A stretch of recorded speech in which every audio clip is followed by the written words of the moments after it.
The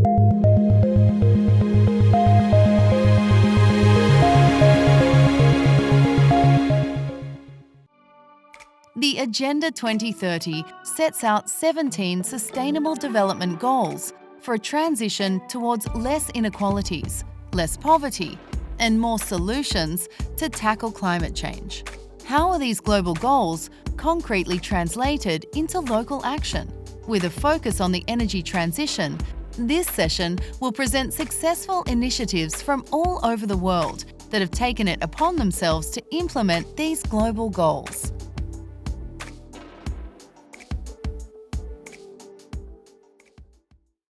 Welcome back to the Weltsaal, and now it's time for Global Goals, Local Action. I'd like to go ahead and open today by taking a look at our Slido question. Now, this is a question for our audience. In one word, what should be the priority to move the energy transition forward at the local level? As your responses come in, they'll build a word cloud here on the monitor next to me, which will appear, and we'll check in with them as we move through the day. Right now, I am pleased to introduce the members of our esteemed panel. Joining us today are the Honourable Dr. Megan Woods, Minister of Energy and Resources in New Zealand, Dr. Seleshi Bekele, Minister of Water, Irrigation and Energy in Ethiopia, Teresa Ribera, Deputy Prime Minister and Minister for the Ecological Transition in Spain. We'll be joined shortly by the Honourable Angus Taylor, Minister for Energy and Emissions Reduction in Australia, and Dora Marema, Portfolio Head for Municipal Sustainability in the South African Local Government Association. Panelists, thank you so much for joining me. Good morning and welcome to day 2 of the BETD. Before we start off with a round of questions for you, I would like to quickly check in and see how our audience has responded to our poll so far this morning. That question, in one word, what should be the priority to move the energy transition forward at the local level? And it's a clear winner we have so far, renewables. Keep adding your voice to these other voices here. Participation. This is also another very important word. So I'd like to go back to our panelists now, and I think we'll begin with Minister Woods. Minister Woods, how do the Sustainable Development Goals, SDGs, translate into local action in New Zealand? Well, good morning and kia ora, everybody. It's wonderful to be able to take part in this panel and to talk you through about the progress that New Zealand is making in achieving the Sustainable Development Goals, to tell you how we are tackling one of the most pressing issues of our time globally. Of course, that is climate change. New Zealand is decreasing all greenhouse gases except biogenic methane to zero by 2050. And of course, we know that the energy sector will play a critical role in this transition to a low emissions economy. We're accelerating policies to increase renewable energy and improve energy efficiency. And these policies reflect and drive progress towards the Sustainable Development Goals around affordable and clean energy, good health and well-being, decent work and economic growth, industry, innovation and infrastructure, responsible consumption and production, and of course, climate action. New Zealand has an extraordinary position of being blessed with significant renewable energy options. Not only do we have hydro, but we have wind and geothermal as well as solar in our electricity system. And we are determined to get further than the current average of around 80% of our electricity being produced from renewables. We have a goal of 100% renewable electricity grid by 2030.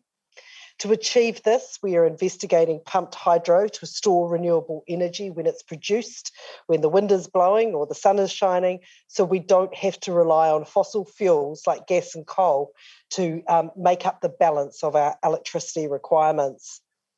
This system would be a game changer, both in terms of energy security and but also the decarbonisation of our wider energy system, as we transition away from fossil fuels for transport and industrial heat. We're making big strides in this regard with a new fund to help industry adopt energy efficiency measures and switch from gas and coal to clean energy such as biomass and electricity for process heat. Today, we opened up our 10th round of funding aimed at encouraging low emission transport, which has helped to improve the uptake of electric vehicles, including by helping build a network of charging stations. Energy efficiency in homes is targeted through our Warmer Kiwi Homes program, offering insulation and grants to low-income households.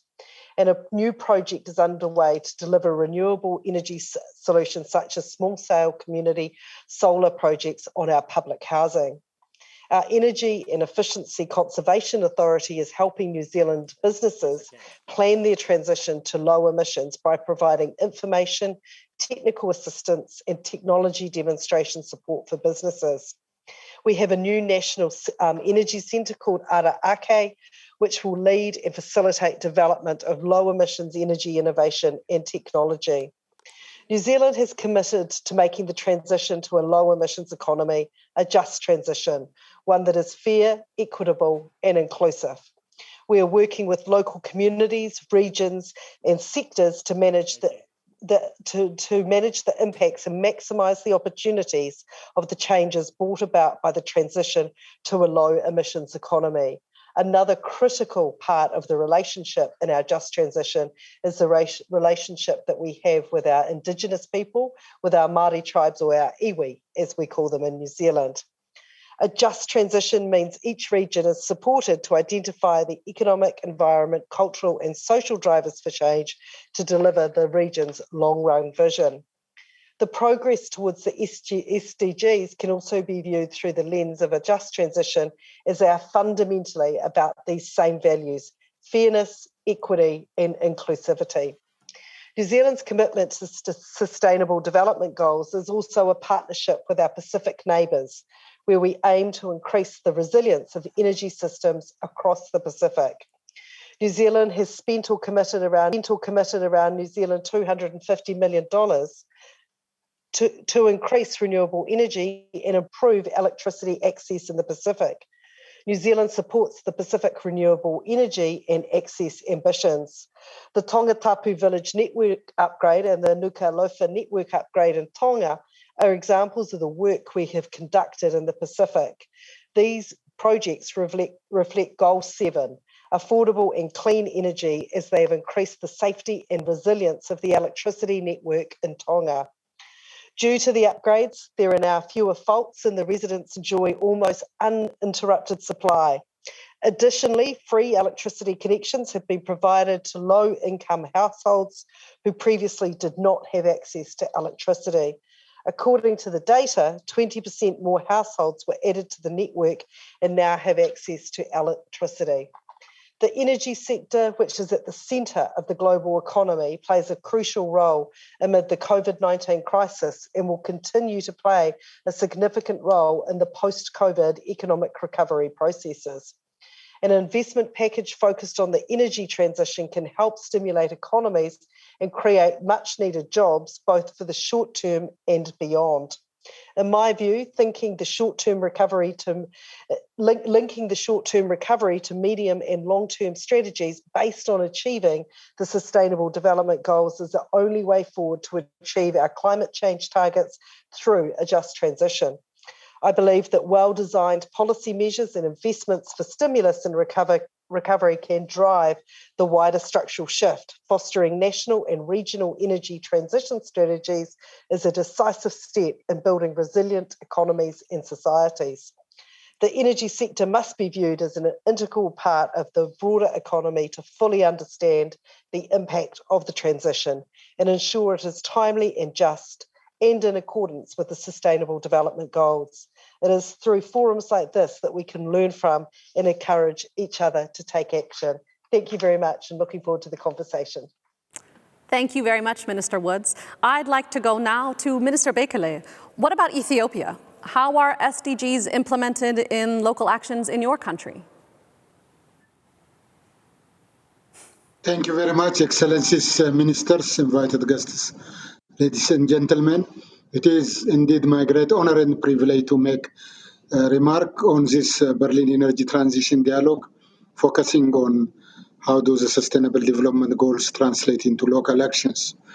From my country's and other least developing countries' perspective, it needs a long way to go to achieve sustainable energy transition, which is a crucial development input and enabler for the 2030 Sustainable Development Goals agenda. Ethiopia is endowed with a variety of renewable energy potential, like many African countries. However, only 4.5 gigawatt is exploited so far, and the access rate is not more than 45%, and the per capita electric consumption is around 100 kilowatt hour per year, which is one of the least electricity access in Africa, where more than 60 million people live without electricity. The clean cooking access is not more than 12%. The bulk of our national energy consumption is made from biomass resources, which poses a binding constraint for our socioeconomic development, despite the country's socioeconomic progress in the last decades. Ethiopia still remains within the 20 poorest countries in the world. In this regard, my country has embarked on ambitious journey to achieve urban and rural electricity access for all, in line with the spirit of the 2030 Agenda for SDG. Our National Electrification Program, which was launched in 2017, aims to achieve urban and rural electricity access 100% by 2025, where 35% of our population will be connected through off-grid technology. Our National Electrification Program is the least cost approach and delivers three important goals: balancing efficiency and equity in access delivery, maximizing the reach of electrification program while minimizing the time required for all Ethiopians to have electricity access with leaving no one behind principle, supporting socioeconomic growth and human development. Achieving universal access to electricity has rightly been devoted to the Sustainable Development Goal, for instance, by reducing the health impact on women and children by replacing inefficient cooking fuels, powering productive industries in rural areas, and modernizing agriculture, create new jobs and further employment. Distinguished Minister, invited guests, ladies and gentlemen, even though Ethiopia accounts for a negligible share for CO2 emission, we are highly vulnerable to the impact of climate change. To tackle this climate change, our country is a front runner in initiating the climate resilient green economy strategy in 2011, which is the foundation of Ethiopia's national determined contribution. And of course, in this regard, we are also, with the initiative of our Prime Minister, we're doing the huge Green Legacy program, which helps on mitigation and carbon sequestration, which is planting 5 billion trees a year. At the moment, we have planted so far 10 billion, and this year we are going to plant 6 billion additional. So we are progressing very well in that regard. We are also conducting power sector reform program to unlock financial, institutional, organizational, and other impeding factor on the development of the sector by leveraging on public, private, and development partner support. On this occasion, I would like to emphasize that it is high time for African countries to pool their resources and enhance regional cooperation and integration in order to improve international competitiveness by making energy service available at competitive price. Accelerating the construction of Africa Energy Interconnection will promote cross-border and inter-regional interconnection and strongly ensure reliable and affordable supply of clean energy as a driving force for industrialization and regional development integration in Africa. That will be a cornerstone for attaining the 2030 Agenda of the United Nations and the 2063 Agenda of the African Union. Our today's Berlin Energy Transition Dialogue is a very good opportunity for Ethiopia and other African countries to discuss success stories and to harness the new energy technologies and business models to be replicated. Finally, I would like to congratulate the Federal Democratic Republic of Germany and the Embassy for organizing this very important event. I thank you very much. Thank you very much, Minister Bekele. I would like to take a moment to welcome Minister Taylor. Thank you so much for joining us this morning. We'll get to you in just a moment, but first I'd like to address my next question to Minister Ribera.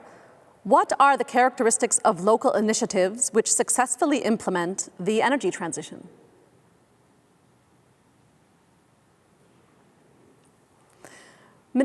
Minister Ribera, I'm having a little bit of an issue. Yes, apologies. Fantastic. I didn't realize. I was just saying good morning in Europe and Africa, and good afternoon, evening in New Zealand and Australia. It is my pleasure to join this panel. Thank you so much. I would like to share some ideas, some messages on your question. The first of them being that we are convinced that this is a very important challenge and task we have on our shoulders, and local communities are very well placed, are key players to succeed in our goal of transforming the energy system. We have some historic background which is interesting. So local communities through cooperatives and associations that produce and supply electricity to their members, that has traditionally been around water. But now this has changed. This has happened for centuries, and now it goes towards new sources of renewable energy, and a deeper implication in terms of how far local communities can do in efficiency in the use of energy, or planning the cities in a manner that provides a much more sound and intelligent use of the energy, including mobility patterns. So I think that the political capacity of local communities and the appropriation of this agenda by the societies is quite important in this role. The second message is that I think that there is a great room for innovation, no matter where we live.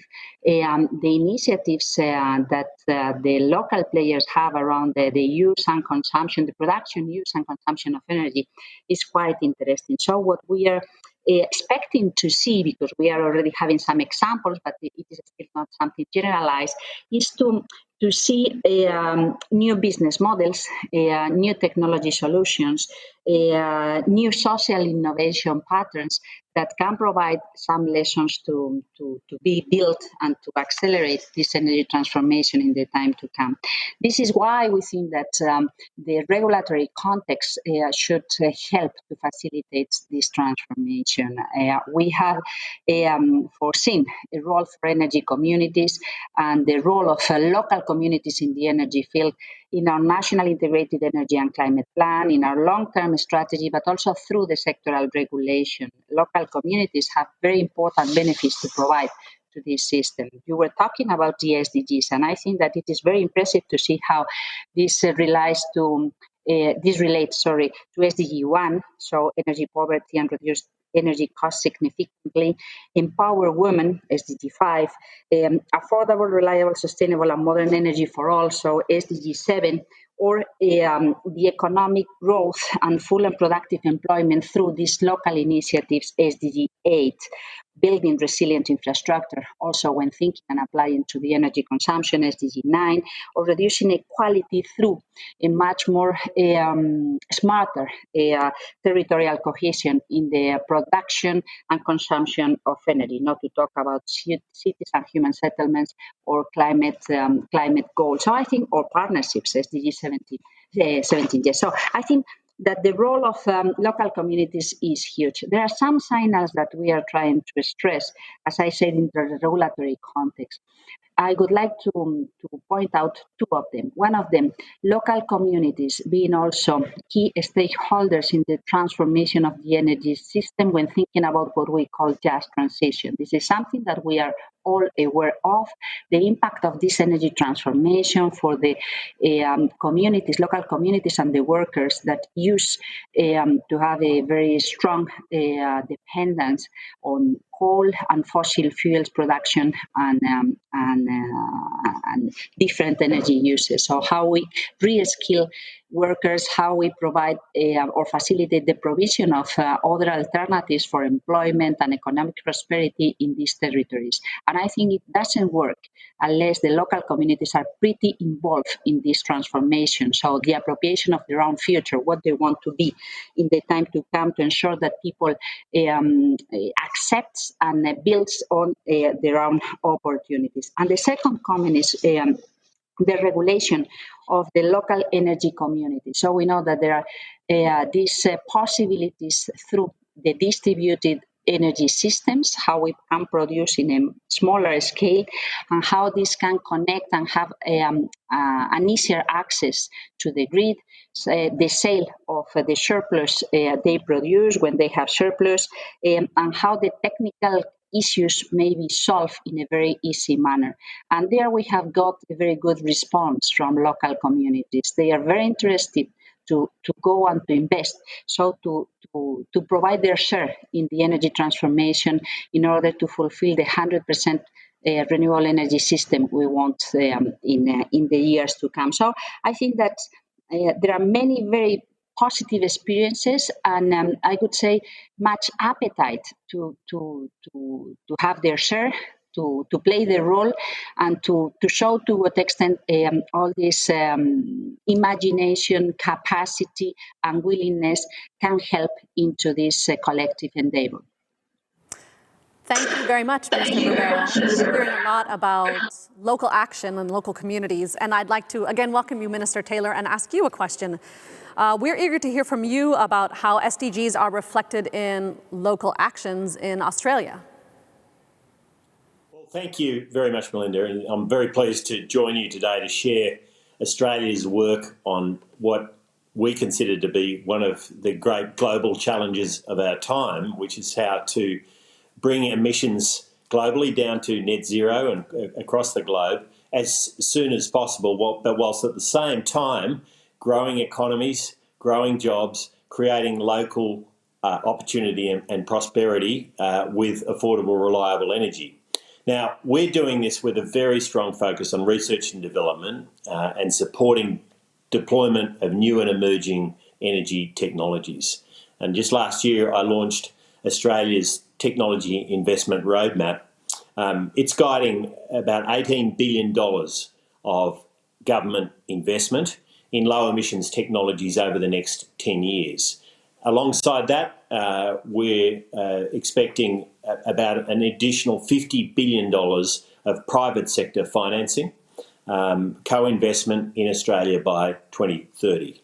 Now, the roadmap sets very clear economic targets for 5 priority areas, and they are hydrogen, long duration grid scale storage to enable integration of renewables, low carbon steel and aluminium, carbon capture technologies and soil carbon.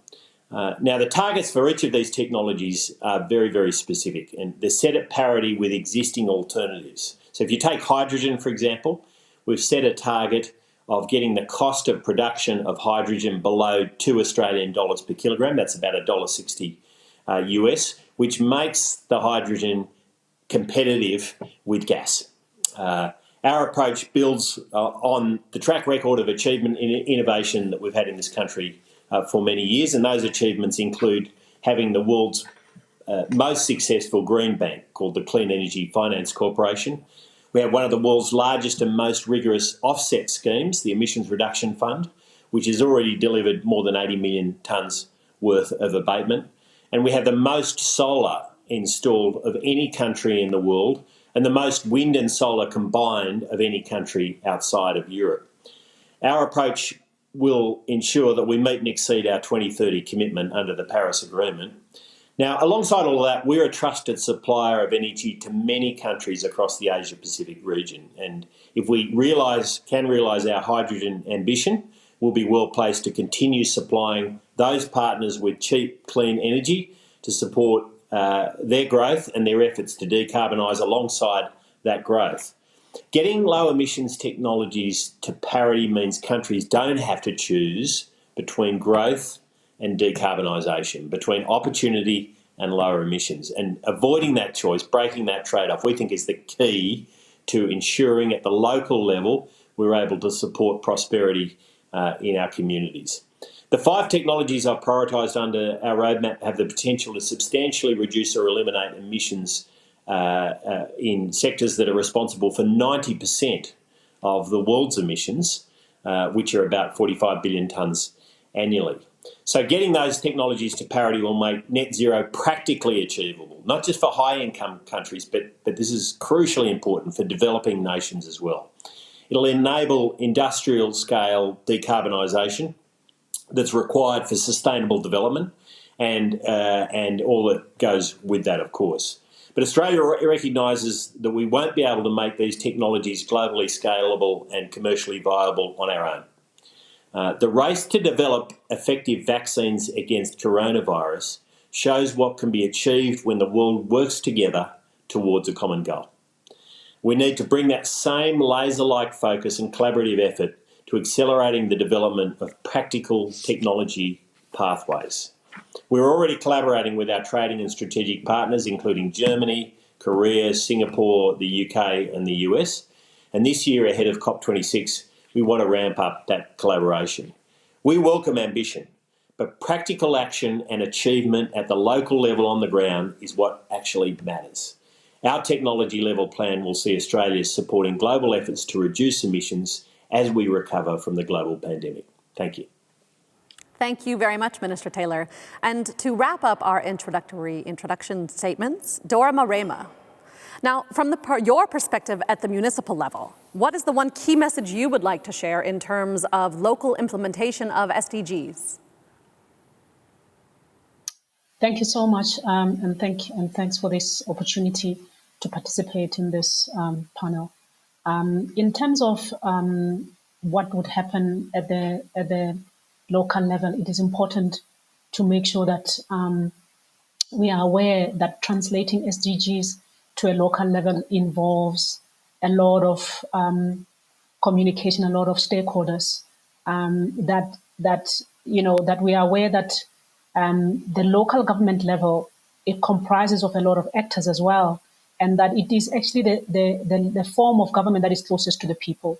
There are a lot of challenges that this form of government is dealing with, but it also presents itself as a sphere of government with a lot of opportunity for making sure that SDGs are actually translated into local actions. And I think it's important to also note that life in a local community is ongoing, so it's not broken into different parts. And as a result, the interventions that have been made need to be speaking to this continuity or to this ongoing life within the local communities that local government has to deal with, that often are struggling with issues of poverty, unemployment, low economic growth.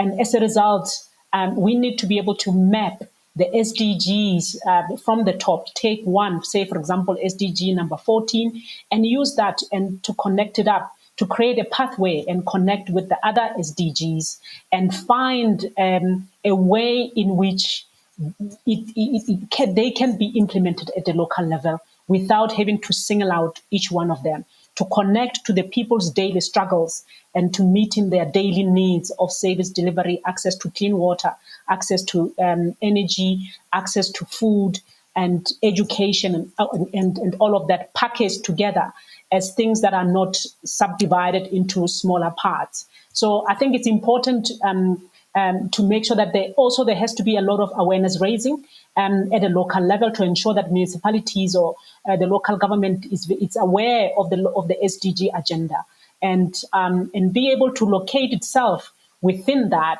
and identify the SDGs that are particularly relevant to local government and work and partner with others to be able to connect up with those. There has been a lot of initiatives in South Africa, for example, with the assistance of ITLE, C40, and others that worked with a number of municipalities that have done extremely well to be able to localize the SDGs in South Africa. For example, the city of eThekwini, that has really internalized the SDGs and has set itself up as almost like a champion, where there is even an institutionalization of the SDGs, where the reporting would follow the SDGs and indicate which SDG is being addressed in various reports that they are producing and various projects that they are working on. And I think it's important at this level of government that the officials are trained, are capacitated, are skilled, are resourced to be able to translate this to the immediate communities that they work with at the local level. Thank you. Thank you very much, Dora Marema. Before we get to a round of audience questions, I would like to go to our Slido and check in with what all of you at home have been saying. Let's go ahead and bring that up. In one word, what should be the priority to move the energy transition forward at the local level? We're seeing renewables, participation, some interesting topics on funding, hydrogen transition, self-consumption, empower policymakers and regulation. So then to my panelists, with those results in mind, I'd like to go to our first audience question. I'd like to ask Dora Marema to respond first to that. So what was the greatest surprise for you when implementing national and local measures to bring forward the energy transition? Dora Marema? I think one of the greatest surprises is that even though moving to a low carbon development and moving to renewable energy is such a desirable action, I came to realize that within the local spheres in the country, that one has to consider the people who are the center of this. Yes, and considering the issues of emissions is crucial. I think it's what all of us are working towards. But what about the workers who have been skilled to work in this coal energy generation value chain? What about their families? What about the women who've set up small enterprises around this coal energy generation value chain?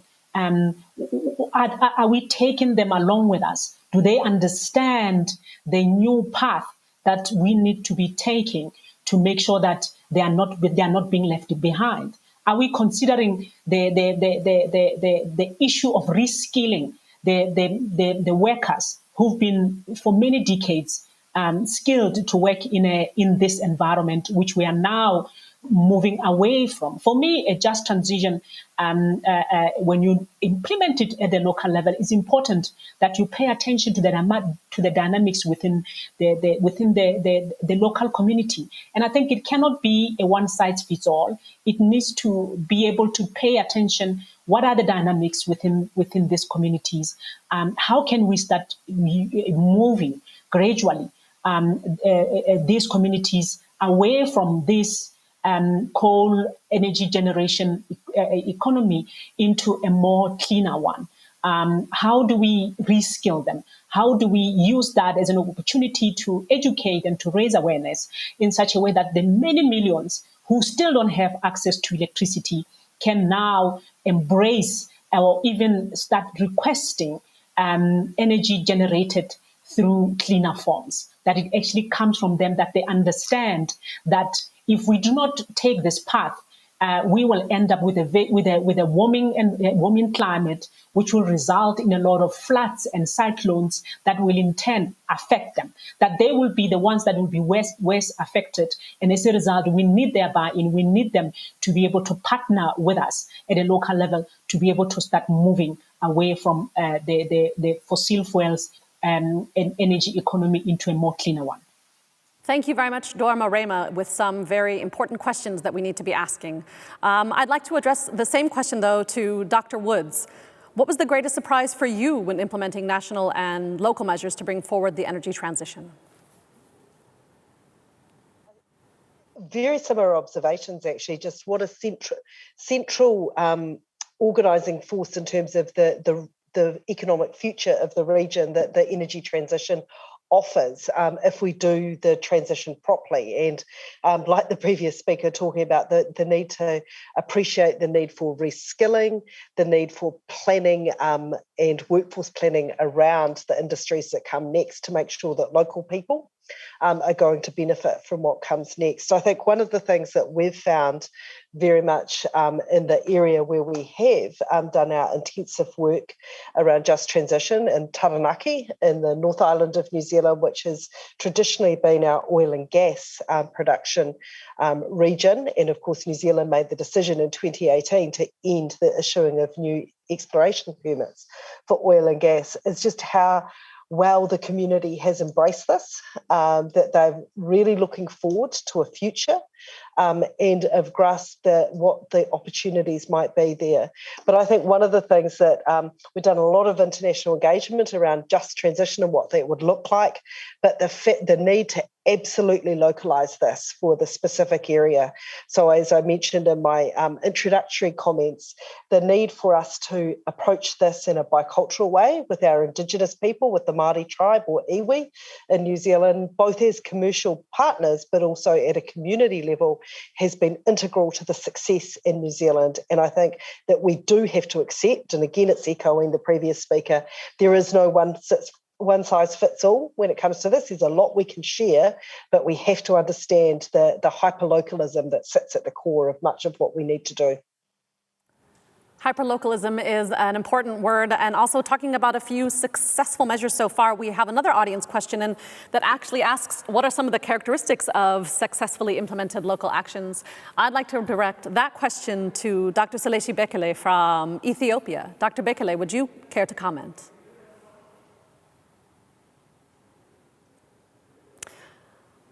I'm afraid that Dr. Bekele's connection has disappeared for a bit, so I'll address the same question to Minister Taylor. Can you speak about some of the characteristics of successfully implemented local actions? Yeah, it's a good question, and the previous question was a very good one, which is, I would say that the most striking thing for me, and this comes down to what we see in successful local actions as well as unsuccessful ones, frankly, is a recognition that energy systems are very complex and it's very easy to have unintended consequences. And in particular, it's just so crucial to maintain a focus on affordable, reliable energy for households, for small businesses, and for industry, for manufacturing industries, for instance, that rely on that affordable reliable energy. I think we do best when we keep an eye on making sure that access to energy, which has been, let's face it, a hallmark of successful prosperity and development in countries across the world over a long period of time now, if we keep that focus on that accessible, affordable, reliable energy as we're making changes in the technologies, then I think we get really good local outcomes. If we lose sight of that, we risk loss of jobs, loss of opportunity at that very local level. And that's a very practical outcome we've seen. I mean, we've seen some very strong local action. We have the highest level of household solar on rooftops in the world in Australia. That's been very, very successful. Our challenge is always to make sure that that's delivering the affordable, reliable energy for everybody, for industry, for small businesses at the same time that maintains those opportunities down at the local level. Thank you very much, and I'm happy that you're back with us, Dr. Bekele. I'd like to address the same question to you. Can you give us a few characteristics of successfully implemented measurements so far? Then I'll go to to Teresa Ribera. Can you answer the question about successfully implemented procedures so far? I think that the most impressive thing. Say it again, the last one, measurement on what? No, I heard you. What measurement you said? We was about talking about, just one moment, please. Talking about the successful measures, so successfully implemented local actions. Can you talk me through a couple of the characteristics of those successfully implemented local actions?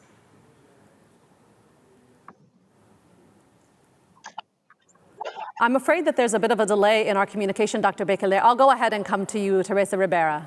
Thank you.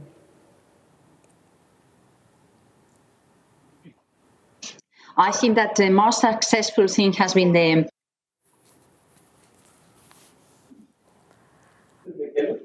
Go ahead and go, Ms. Ribera. Okay, thank you. I was willing to hear Mr. Bekele, but I'm sure that we will have a chance later on. Just a short, So I can know if I can. a short comment. I think that the most impressive thing is the appetite coming from local communities and how people organize themselves. So the successful experience goes around this notion of cooperative and associations producing and consuming their own energy through the rooftops, but also in small scale plants, which is quite interesting, and how they can combine different alternatives. So biomass, solar, small wind, or geothermal. I think that the most interesting thing is the kind of innovation and business that they are providing, and the willingness to develop new skills and new labor capacities. So to provide this knowledge and these capacities in other places. So I think that the ownership is quite strong. It's the most successful thing we are identifying for the time being. Thank you very much, Ms. Ribera. I'd like to go back one more time to Dr. Bekele. It's important, of course, that we are all heard in this dialogue. I think that we have a little bit of a delay, and I want to check in with him. Dr. Bekele, can you hear me, and are you there?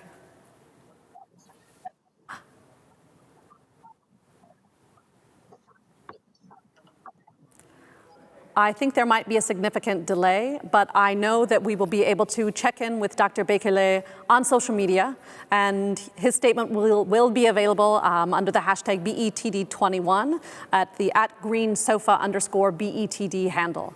And with that, ladies and gentlemen, this brings our panel to a close. Thank you so much to my panelists for joining us this morning, this afternoon, or this evening.